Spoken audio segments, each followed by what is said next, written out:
आप सबको मेरा नमस्कार।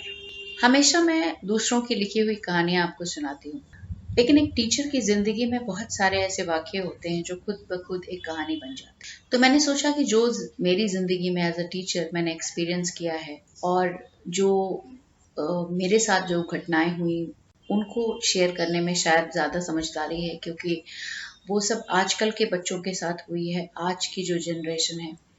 और उसमें बहुत सारी सीख है, बहुत सारी चीज़ें हैं जो हम सब सीख सकते हैं।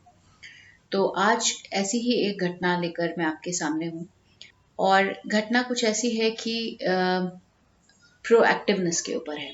आजकल बहुत ये word in fact over spoken word है, प्रोएक्टिव। प्रोएक्टिव का मतलब होता है कि अपने आप से इनिशिएटिव लेना किसी काम का, खुद आगे बढ़कर, जिसको कहते हैं एक और वर्ड है वॉलंटियर करना।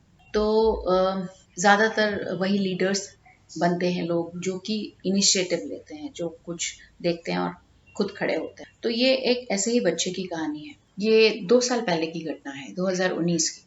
तब मैं क्लास 9 की क्लास टीचर बनी, और कुछ बच्चे जो क्लास 8 से 9 में आए वो रिमीडियल के थे, मतलब वो बाद में पास हुए, प्रमोट किया गया उन बच्चों। तो उनमें से एक लड़का था जो कि बहुत शैतान था, लेकिन वो वैसा वाला शैतान नहीं था कि क्लास में कुछ शैतानी करे। वो जो भाई टाइप के होते हैं ना बाहर, जिनका कार्यक्रम चलता रहता है, और स्कूल के अंदर वो बहुत ही शरीफ बन के घूमते हैं, उस टाइप का था वो। तो उसका जब वो क्लास में उसने एंट्री मारी, और उसके आने के पहले ही बहुत कुछ हम लोग आपस में उसके बारे में बातचीत कर चुके थे कि अरे बताओ वो भी इस क्लास, मतलब एक उसका एक बच्चे का एक और था।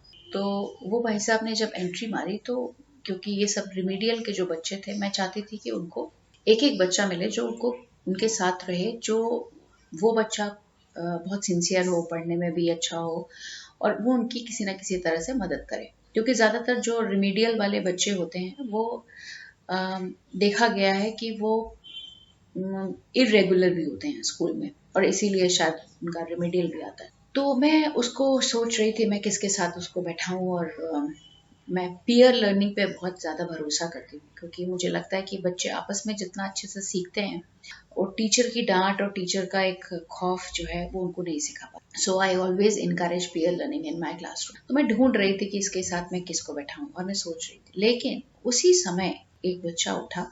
और मैं आपको सच बताऊं, वो बच्चा इतना सिंपल सीधा अपनी क्लास का, और मैंने उसे कभी भी फालतू बातें करते हुए नहीं देखा, कुछ नहीं, और सिर्फ अपने काम से काम। वो भाई साहब उठे, मेरे पास आए और मुझसे बोले कि आप इसको मेरे पास बैठा दो। मैं एकदम आश्चर्यचकित, मैंने कहा हैं तुम्हारे पास बैठा दूँ?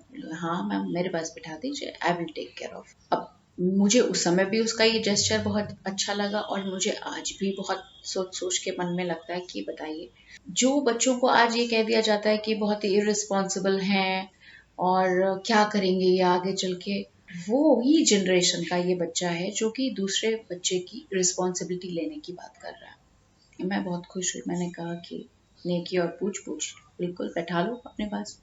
और मैं आपको बताऊं कि पूरे सेशन, क्योंकि ये जो भाई साहब थे हमारे रिमीडियल वाले, ये बहुत इरेगुलर थे। एक दिन आते थे, फिर 10 दिन नहीं आते थे, ऐसा काम चलता था इनका। मैंने बहुत कहा, जो ये बच्चा था वो भी उसको बात करता था, लेकिन कभी भी उसने सुना नहीं। वो अपने काम से, जैसा था चल रहा था, वैसे 8th में वैसे ही 9th में भी। लेकिन ये जो बच्चा था, मैं आपको बताऊं, पूरे सेशन इसने जिस रिस्पॉन्सिबिलिटी ली, वो मेरे पास कभी नहीं आया उसकी कोई कंप्लेंट लेकर, जबकि वो बाहर बहुत कुछ ऐसे कांड कर रहा था जो हमारे पास खबर आती थी, और हम उसको टैकल करते थे।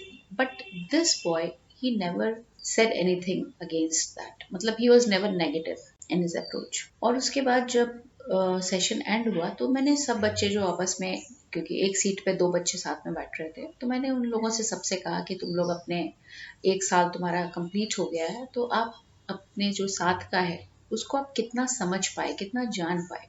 क्योंकि क्लासरूम की जर्नी जो होती है वो खाली स्टडी की नहीं होती, उसमें बहुत सारी चीज़ें, बच्चे आपस में भी एक दूसरे से बिहेवियर की चीज़ें सीखते हैं। किसी का किसी को कुछ चीज़ पसंद नहीं आती है, कोई नेचर में प्रॉब्लम आती है, तो बहुत सारी चीज़ें हैं।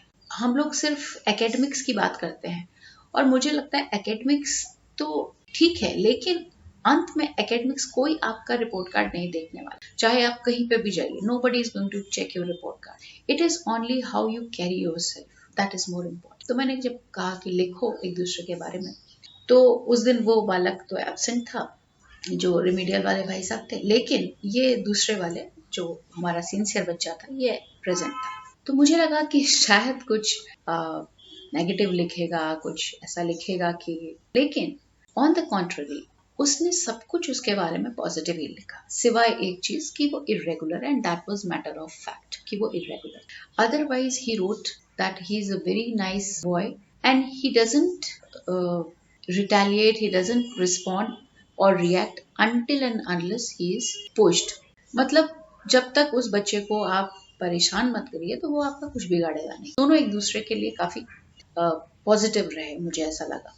जबकि ये रेमिडियल वाले भाई साहब का बड़ा खौफ था क्लास में और बाहर भी, बच्चे इनसे काफी डरते थे, लेकिन इन लोगों का आपस में मैंने देखा कि कभी कोई ऐसा नेगेटिव चीज नहीं हुई। सबसे ज़्यादा मुझे ये पॉजिटिव अप्रोच जो एक थी कि मैं रिस्पॉन्सिबिलिटी लूँगा, अपने से आके कहना।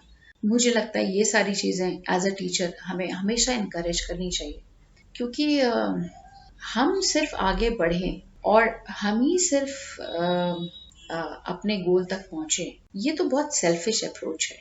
हमारी अप्रोच यही होनी चाहिए, और ये अप्रोच देखिए जो आज पढ़ेगा, जो आज ये रिस्पॉन्सिबिलिटी लेगा, वही कल लीडर बनेगा। लीडर का मतलब पॉलिटिकल लीडर नहीं, किसी भी फील्ड में वो आगे लोगों को रास्ता दिखाने वाला, एग्जाम्पल सेट करने वाला बनेगा। And we should always encourage such children, we should find out and we should encourage. और मुझे लगता है ऐसे बच्चे जो है वो, उनको फाइंड आउट करने की भी जरूरत नहीं पड़ती, वो अपनी पहचान खुद ही बना लेते हैं। आपको उनको बस देखना होता है कि वो कहाँ पे हैं, वो नजर चाहिए बस। और मैं आज भी बहुत दिल से उसको ब्लेस करती हूँ, बिकॉज मुझे ऐसे बच्चे बहुत पसंद है। भले ही मुझे ऐसा लगता है कि एकेडमिक्स में बहुत अच्छे ना भी करे, हालांकि ये बच्चा तो बहुत एकेडमिक्स में भी बहुत अच्छा है, सुपर बच्चा है, लेकिन अगर मान लीजिए कि वो एकेडमिक्स में बहुत अच्छा ना होता, लेकिन अगर उसकी ये अप्रोच थी कि मैं दूसरों की मदद करूं, तो मुझे लगता है कि मैं बहुत ज़्यादा पसंद करती उस बच्चे से जो कि फर्स्ट आता है या टॉप करता है। यदि आप सूर्य नहीं हो सकते हैं तो एक मोमबत्ती बनिए और लोगों को रास्ता दिखाइए। और हम टीचर्स भी यही करते हैं, और हर बच्चे में जो ये पीयर लर्निंग का कॉन्सेप्ट है, वो हर बच्चे में भी मतलब एक टीचर होता है। और टीचर, मेरा जो मानना है, वो एज अ प्रोफेशन नहीं है, टीचर हर एक के अंदर होता है। जब भी हम किसी को कुछ सिखाते हैं तो we behave like a teacher only, everybody is a teacher. लेकिन हाँ, पहले हम खुद के टीचर बने, खुद को संभालें, खुद को रोशन करें, और जब हम खुद को रोशन करेंगे तो और लोगों को रोशन करने के भी लायक बने। कुछ ऐसी ही रियल लाइफ इंसिडेंट्स मैं आप लोगों के साथ अभी कुछ और वीडियोस में शेयर करना चाहती हूँ, क्योंकि बड़े प्यारे मोमेंट्स होते हैं ये किसी भी टीचर के लिए, और मैंने बहुत इंजॉय किया, क्योंकि उनसे मुझे बहुत कुछ सीखने का मौका मिलता है। तो इसी के साथ बहुत बहुत धन्यवाद। और अगर आपने चैनल सब्सक्राइब नहीं किया है तो मैं फिर से कहूँगी कि ज़रूर करिए, और मुस्कुराते रहिए, इसको शेयर करिए। बहुत बहुत धन्यवाद।